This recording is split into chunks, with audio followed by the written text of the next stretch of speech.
அஸ்ஸலாமு அலைக்கும் வரஹ்மத்துல்லாஹி வபரகாத்துஹு. நபிகள் நாயகம் ஸல்லல்லாஹு அலைஹி வஸல்லம் அவர்கள் மிகப்பெரிய ஒரு சாம்ராஜ்யத்தினுடைய ஒரு மாபெரும் மன்னர். இந்த மன்னரை விலைக்கு வாங்குவதற்கு எண்ணற்ற அரசுகள் இருந்தன, ஆனால் பணியவில்லை. எண்ணற்ற பொற்காசுகளை நாங்கள் உங்களுக்கு தருகிறோம், நீங்கள் எடுத்துச் சொல்லக்கூடிய இந்த கொள்கையை விட்டுவிடுங்கள் என்று சொன்ன போது கூட அல்லாஹ்வுடைய தூதர் ரசூலுல்லாஹி ஸல்லல்லாஹு அலைஹி வஸல்லம் அவர்கள் தான் ஒரு தூதர் என்பதை மீண்டும் மீண்டும் மக்களிடத்திலே நிரூபித்துக் கொண்டே இருந்தார்கள். பல வழிகளிலே அவர்களுக்கு துன்பங்கள் வந்த போதும் இந்த கொள்கையிலே உறுதியாக இருந்தார்கள் அல்லாஹ்வுடைய தூதர் ரசூலுல்லாஹி ஸல்லல்லாஹு அலைஹி வஸல்லம் அவர்கள். ஒரு மிகப்பெரிய நிலப்பரப்பினுடைய ஒரு அதிபதி, ஒரு மன்னர். இவர்களுடைய இல்லம், இவர்களுடைய வீடு எப்படி அமைந்திருந்தது என்பதை நமக்கு முன்பாக காட்சி காட்சியாக, நுணுக்கு நுணுக்காக உமர் ரலியல்லாஹு அன்ஹு அவர்கள் சொல்லுகின்றார்கள். யார் இந்த உமர்? இஸ்லாத்தினுடைய இரண்டாவது கலீஃபா, ஒரு மாபெரும் தளபதி உமர் பின் அல்-ஹத்தாப் ரலியல்லாஹு அன்ஹு அவர்கள் அல்லாஹ்வுடைய தூதர் ஸல்லல்லாஹு அலைஹி வஸல்லம் அவர்களுடைய வீட்டிற்கு உள்ளே ஒரு நாள் ஒரு பிரச்சனைக்காக அல்லாஹ்வுடைய தூதர் ஸல்லல்லாஹு அலைஹி வஸல்லம் அவர்களை சந்திப்பதற்காக நபிகள் நாயகம் ஸல்லல்லாஹு அலைஹி வஸல்லம் அவர்களுடைய இல்லத்திற்கு உள்ளே செல்லுகின்றார்கள். இல்லத்திற்கு உள்ளே சென்ற மாத்திரத்திலே உமர் ரலியல்லாஹு அன்ஹு அவர்கள் ஏங்கி ஏங்கி ஏங்கி அழுது கொண்டே இருக்கின்றார்கள். அல்லாஹ்வுடைய தூதர் ஸல்லல்லாஹு அலைஹி வஸல்லம் அவர்கள், என் அருமை நண்பரே, தோழரே, நீங்கள் ஏன் அழுது கொண்டிருக்கின்றீர்கள் என்று கேட்டார்கள். இதற்கு பிறகு நடக்கக்கூடிய சம்பவம் புகாரி என்கின்ற நபிமொழி தொகுப்பிலே 4913வது ஹதீஸாக உமர் பின் அல்-ஹத்தாப் ரலியல்லாஹு அன்ஹு அவர்கள் அறிவிக்கின்றார்கள். நபிகள் நாயகம் ஸல்லல்லாஹு அலைஹி வஸல்லம் அவர்கள் படுத்திருந்த அந்த பாயின் மேல் எதையும் பிரிக்காமல் படுத்திருக்கின்றார்கள். அல்லாஹ்வுடைய தூதருக்கு ஒரு கட்டில் உண்டு. அந்த கட்டில் எதையும் அதற்கு மேலே விரிக்காமல் படுத்துக் கொண்டிருக்கின்றார்கள். அல்லாஹ்வுடைய தூதர் எழுந்ததும் அவர்களுக்கு பின்பாக அந்த படுத்த அந்த ஓலையினுடைய தடம் பதிந்திருக்கிறது. இதை பார்த்ததும் உமர் ரலியல்லாஹு அன்ஹு அவர்கள் அழுகின்றார்கள். இதை போல கூலம் நிரப்பப்பட்ட தோல் தலையணையை தலைக்கு அல்லாஹ்வுடைய தூதர் வைத்துக் கொண்டிருக்கின்றார்கள். அருமை சகோதரர்களே, மிகப்பெரிய சாம்ராஜ்யத்தினுடைய தலைவர் நினைத்தால் பஞ்சு மெத்தையிலே படுத்து உறங்கலாம், பஞ்சு மெத்தையிலே தலையணையை தயாரிப்பு செய்யலாம். ஆனால் அவர்கள் பயன்படுத்தியது கூலம் நிரப்பப்பட்ட தோல் தலையணை. இது யார் சொல்லுகின்றார்கள்? உமர் ரலியல்லாஹு அன்ஹு அவர்கள் சொல்லுகின்றார்கள்.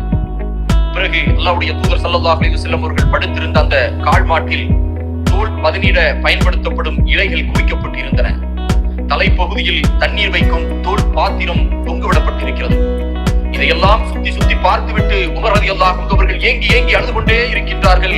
எனருமை தோழரே, நீங்கள் ஏன் அழுகின்றீர்கள் என்று தன்னுடைய தோழர் முஹம்மது ஸல்லல்லாஹு அலைஹி வஸல்லம் அவர்கள் உமர் ரலியல்லாஹு அன்ஹு அவர்களை பார்த்து கேட்டவுடன், அல்லாஹ்வுடைய தூதரே, பாரசீக மன்னர் கிஸ்ராவும் இத்தாலியின் மன்னர் ஹைசரும் எப்படியோ வாழ்க்கையை அனுபவிக்கும் போது அல்லாஹ்வுடைய தூதர் நீங்கள் ஏன் இப்படியான ஒரு வாழ்க்கையில் இருக்கின்றீர்கள்? நீங்கள் எங்களுக்கு அனுமதி கொடுத்தால் நீங்கள் விரிப்பதற்கு எண்ணற்ற போர்வைகளும் பஞ்சு மெத்தைகளும் நான் தயார் செய்து வருகிறேன் என்று சொன்னபோது உமர் ரலியல்லாஹு அன்ஹு அவர்களிடத்திலே அல்லாஹ்வுடைய தூதர் நபிகள் நாயகம் ஸல்லல்லாஹு அலைஹி வஸல்லம் அவர்கள் சொன்னார்கள், உமரே, அவர்களுக்கெல்லாம் இந்த உலகம் சிறப்புக்குரியது, ஆனால் நமக்கோ மறுமை வாழ்வு சிறப்புக்கு உரியது. இந்த உலகத்தை விட மறுமைதான் நமக்கு திருப்தி அளிக்கும் உமரே என்று அல்லாஹ்வுடைய தூதர் நபிகள் நாயகம் ஸல்லல்லாஹு அலைஹி வஸல்லம் அவர்கள் சொன்ன செய்தி புகாரிலே 4913வது ஹதீஸாக பதிவு செய்யப்பட்டிருக்கிறது. இன்னும் அப்துல்லா ரலியல்லாஹு அன்ஹு அவர்கள் சொல்லுகின்றார்கள் கூடுதலான செய்தி. திருமதி என்கின்ற நபிமொழி தொகுப்பிலே 2293வது ஹதீஸாகவும், அஹமது என்கின்ற நபிமொழி தொகுப்பிலும், இப்னு மாஜா என்கின்ற நபிமொழி தொகுப்பிலும் பதிவு செய்யப்பட்டிருக்கிறது. நபிகள் நாயகம் ஸல்லல்லாஹு அலைஹி வஸல்லம் அவர்கள் ஒரு பாயின் மீது படுப்பது வழக்கம். அதனால் அவர்கள் மேனியில் பாயின் அழுத்தம் பதிந்துவிடும். இதை கண்ட நாங்கள், அல்லாஹ்வினுடைய தூதரே, நீங்கள் அனுமதி அளித்தால் இதன் மீது விரித்துக் கொள்ளும் விரிப்பை தயாரித்து தருகிறோம், அது உங்கள் உடலை பாதுகாக்கும் என தோழர்கள் எல்லாம் நாங்கள் கேட்டோம். அதற்கு அல்லாஹ்வுடைய தூதர் நபிகள் நாயகம் ஸல்லல்லாஹு அலைஹி வஸல்லம் அவர்கள், எனக்கும் இந்த உலகத்திற்கும் என்ன உறவு உள்ளது?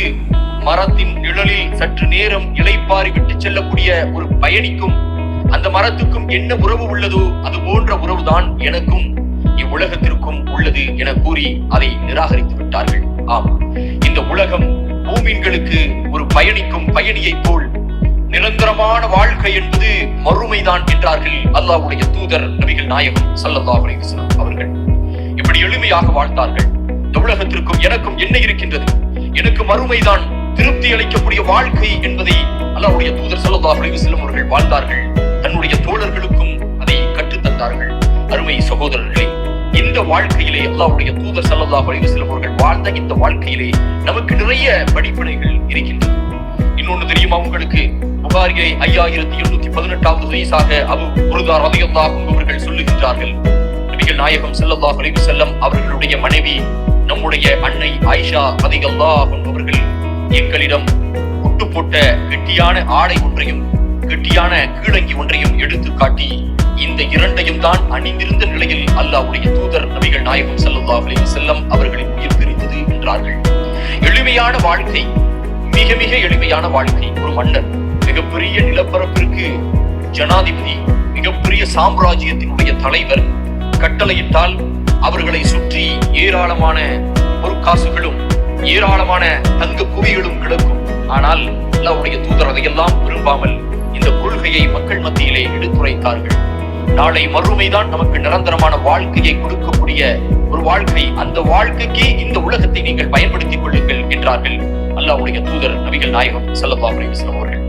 ஆக அருமை சகோதர சகோதரிகளே, இந்த வாழ்க்கை என்பது நமக்கு அல்லாஹ் கொடுத்திருக்கக்கூடிய ஒரு தேர்வு எழுதக்கூடிய ஒரு மாணவன் மாணவியை போன்று. மதிப்பெண் அனைத்தும் அல்லாஹ் முன்பாக நாளை மறுமை நாளிலே நமக்கு கிடைக்கின்றது. ஆக அருமை சகோதர சகோதரிகளே, இந்த உலகத்திலே சாதாரணமான தேர்வு எழுதுவதற்கும் அதற்கு மிகவும் பாடுபட்டு நாம் படித்துக் கொண்டிருக்கிறோம். மறுமைக்காக இந்த உலகத்தை நாம் பயன்படுத்திக் கொண்டு அப்படிப்பட்ட நல்ல மக்களாக உங்களையும் என்னையும் அல்லாஹ் ரப்புல் ஆலமீன் ஆக்க வேண்டும் என்று இந்த நல்ல நேரத்திலே பிரார்த்தனை செய்கின்றேன்.